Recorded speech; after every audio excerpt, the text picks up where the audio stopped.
Hello guys, welcome back to the channel. In today's video, I'm going to show you how you can get carrot in Heartopia game.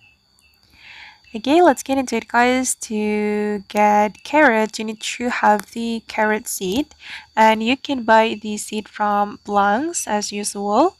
And to unlock the carrot seed, you need to have level 5 in your gardening hobby. Once you have level 5, you can immediately go to the gardening store by Blanc and you're going to select the carrot seed. Okay, and I'm going to buy the seeds. Okay, click on purchase. And now you can plant the carrot seed in your garden.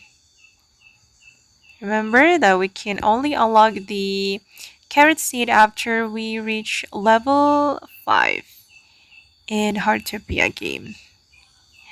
Okay guys, and that's how we can get the carrot seed in Heartopia game.